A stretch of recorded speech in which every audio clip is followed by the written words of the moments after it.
Mga kapuso, pinasok na ng lahar mula sa Bulkang Kanlaon ang ilang bahay sa bayan ng La Castellana sa probinsya ng Negros Occidental. Kaya dagdag pangamba na naman ito para sa mga residente na hindi pa nga nawawala ang takot mula sa pagputok ng bulkan. Balita hatid ni Eileen Pedreso ng GMA Regional TV 1 Western Visayas. Good! Mistulang bumulwak at umagos na basang semento ang rumaragasang lahar sa ilang bahagi ng Negros Island. Dali na, Jill! Dali mo! Paliwanag ng Feebox dahil yan sa ulan.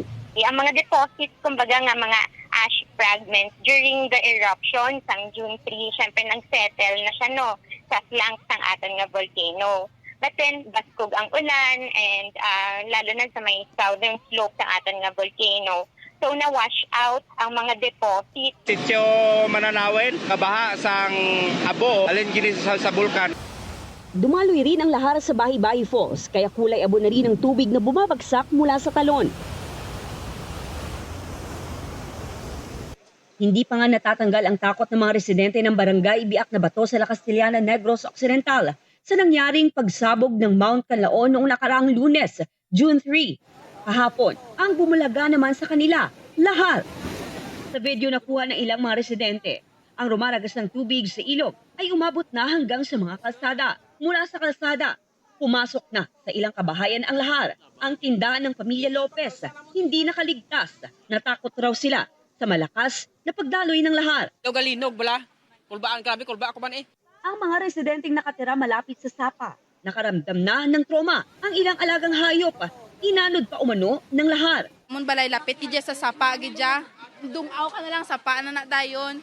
Di amo na to nga pagkita namon dako-dako gid siya nga baha gid. Waway na mi kabalo amon maambaboy to kanding nadala gito sa baha. Nagsagawa na ng forced evacuation ang La Castellana LGU. Pansamantalang nananatili sa barangay gym ang mga residenteng lumikas. Ayon sa Canlaon Volcano Observatory, maituturing pang bahagi ng hazard ng bulkan ang nangyaring lahar flow. Kung patuloy pang mararanasan ang pag-ulan, posible umanong magtagal din ang lahar flow. Pinakaapektado ang barangay Biak na Bato dahil isa ito sa pinakamalapit sa paanan ng bulkan. Ang advice naton is magpalayo kita sa mga channels, river channels sa tubong, especially kung gaulan-ulan. Kung tani, hindi lang magsudugid ang ulan. Kaya syempre, kung ang water, hindi ang part sining hazard ng aton nga volcano. Mula sa GMA Regional TV, 1 Western Visayas, Eileen Pedreso, nagbabalita para sa GMA Integrated News. Kapuso, para sa mga maiinit na balita, mag-subscribe sa GMA Integrated News sa YouTube.